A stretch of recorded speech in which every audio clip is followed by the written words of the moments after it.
13 people were killed and dozens wounded in a car blast that ripped through a crowded street in Libya's second-largest city of Benghazi.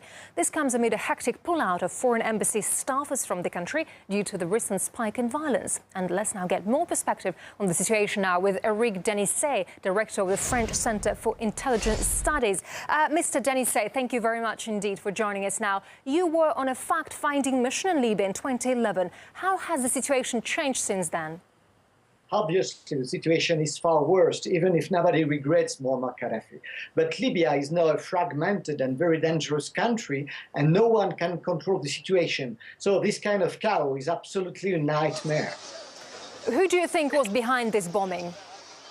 Well, the bombing against the French embassy, as well as the bombing of the last hours, are probably the fact of some jihadists who are coming back from Mali, where they have been deeply defeated. And I personally believe that they have received the secret approval of Abdelhakim Belhaj, which is the Ministry of Interior of Libya, and which is the former head of the Islamist Libyan fighting group.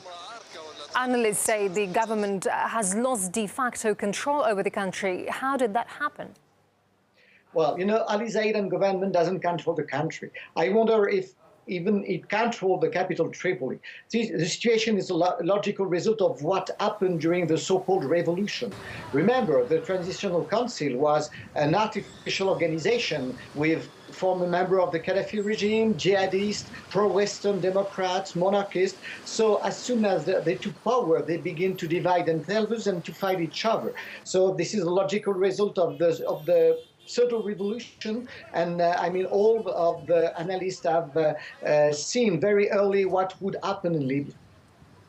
Obviously, we understand, and you also mentioned it earlier, during the 2011 civil war, numerous armed groups emerged. Do you think there's a risk of them now taking control over the country?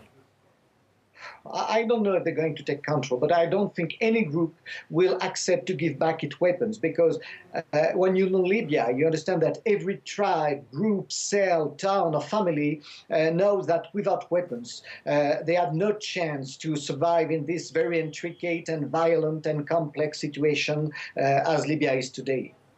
What of the Islamist influence in Libya? Is it as strong as it's being made out to be? Yes, it is, unfortunately, and it's still growing with the support of Qatar. Libya is now a country which is exporting jihadism to the neighboring country, as we see in Algeria and above all in Tunisia. You know that for a few weeks, a new jihadist group is operating in southern Tunisia, and this is a very dangerous situation. And there are now tensions emerging between the different regions of Libya, with the oil-rich provinces seeking autonomy, for example. Is there a risk of the country breaking up? Well, it's very difficult to say. For years, since the time of Gaddafi took power, Benghazi and all the Syrian region wants to be an autonomous state, maybe independent state. But it's very difficult to know what is going to happen in the next month. A lot of people say Libya is going to be divided in 3 different states, like it was before the Italian colonization, but it's really, really very difficult to do any prevision on that subject. I see. All right. Eric Denisset, director of the French Centre for Intelligence Studies, thank you very much indeed.